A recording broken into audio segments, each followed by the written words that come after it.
ವೀಕ್ಷಕರೇ, hi Kannada YouTube ಚಾನೆಲ್ಗೆ hi. ಪತಿ ತನ್ನ ಪತ್ನಿಯನ್ನ ಬರ್ಬರವಾಗಿ ಹತ್ಯೆಗೈದು ನಂತರ ಆಕೆಯ ಮೃತ ದೇಹದ ಜೊತೆ ಸೆಲ್ಫಿ ತೆಗೆದು ನೀನು ಮಾಡಿರುವ ಮೋಸಕ್ಕೆ ಇದೇ ಪ್ರತ್ಯುತ್ತರ ಎನ್ನೋ ಅರ್ಥ ಬರೋ ರೀತಿಯಲ್ಲಿ ವಾಟ್ಸಪ್ನಲ್ಲಿ ಸ್ಟೇಟಸ್ ಹಾಕಿರೋ ಆಘಾತಕಾರಿ ಘಟನೆ ನಡೆದಿದೆ. ಈ ಘಟನೆ ಏನಪ್ಪಾ ಅಂದ್ರೆ, ಶ್ರೀಪ್ರಿಯಾ ಹಾಗೂ ಬಾಲಮುರುಗನ್ ಎಂಬ ಇಬ್ರು ದಂಪತಿ ಕೊಯಮತ್ತೂರಿನಲ್ಲಿ ವಾಸ ಮಾಡ್ತಾ ಇದ್ರು.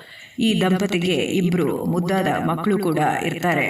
ಕಳೆದೊಂದು ವರ್ಷದಿಂದ ಶ್ರೀಪ್ರಿಯಾ ಬಾಲಮುರುಗನ್ ದಾಂಪತ್ಯದಲ್ಲಿ ಎಲ್ಲವೂ ಸರಿ ಇರೋದಿಲ್ಲ.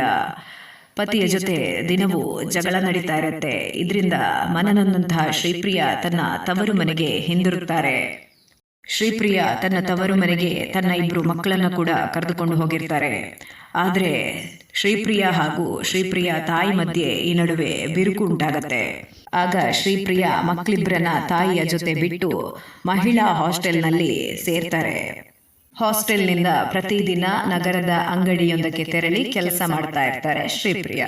ಇದೆಲ್ಲದರ ಜೊತೆ ಶ್ರೀಪ್ರಿಯಾ ಹಾಗೂ ಬಾಲಮುರುಗನ್ ಮೊಬೈಲ್ನಲ್ಲಿ ಆವಾಗವಾಗ ಮಾತಿನ ಚಕಮಕಿ ನಡೆಸ್ತಾ ಇದ್ರಂತೆ.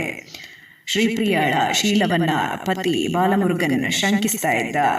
ಶ್ರೀಪ್ರಿಯಾಗೆ ತನ್ನ ಸಂಬಂಧಿಕ ವ್ಯಕ್ತಿಯ ಜೊತೆ ಸಂಬಂಧ ಇದೆ ಅಂತ ಬಾಲಮುರುಗನ್ ಭಾವಿಸಿದ್ದ. ಆದರೆ ಮೊನ್ನೆ ಭಾನುವಾರ ಶ್ರೀಪ್ರಿಯಾ ಪತಿ ಬಾಲಮುರುಗನ್ ಕುಡುಗೋಲೊಂದನ್ನ ತನ್ನ ಬಟ್ಟೆಯಲ್ಲಿ ಅಡಗಿಸಿಟ್ಟುಕೊಂಡು ಹಾಸ್ಟೆಲ್ಗೆ ಬರ್ತಾನೆ. ಅಲ್ಲಿ ವೇಟಿಂಗ್ ರೂಮಲ್ಲಿ ಕೂರ್ತಾನೆ. ಶ್ರೀಪ್ರಿಯಾಳನ್ನ ಭೇಟಿಯಾದ ಬಾಲಮುರುಗನ್ ಜಗಳ ಆರಂಭಿಸ್ತಾನೆ. ಮಾತಿನ ಚಕಮಕಿ ಜೋರಾಗಿ ತಾನು ಬಚ್ಚಿಟ್ಟ ಕುಡುಗೋಲಿನಿಂದ ಪತ್ನಿಯನ್ನ ಕೊಲೆಗೈತಾನೆ. ಕೊಲೆ ಮಾಡಿದ್ದು ಮಾತ್ರವಲ್ಲದೆ ಆಕೆಯ ಮೃತ ದೇಹದ ಜೊತೆ ಸೆಲ್ಫಿ ತೆಗೆದು ವಾಟ್ಸಪ್ನಲ್ಲಿ ಸ್ಟೇಟಸ್ ಹಾಕ್ತಾನೆ. ನೀನು ಮಾಡಿದ ದ್ರೋಹಕ್ಕೆ ಇದೇ ಪ್ರತ್ಯುತ್ತರ ಎನ್ನೋ ಅರ್ಥ ಬರೋ ರೀತಿ ಇತ್ತು ಅದು. ಈ ಆತಂಕಕಾರಿ ಘಟನೆಯನ್ನ ನೋಡಿ ಭಯಭೀತಗೊಂಡಂತಹ ಹಾಸ್ಟೆಲ್ನ ಮಹಿಳಾ ಸಿಬ್ಬಂದಿಗಳು ಹೊರಗೆ ಓಡಿ ಪೊಲೀಸರಿಗೆ ಮಾಹಿತಿ ಮುಟ್ಟಿಸಿದ್ದಾರೆ. ಕೊಲೆಗೈದ ಆರೋಪಿ ಏನು ತಪ್ಪಿಸಿ ಹೋಗಿರಲಿಲ್ಲ.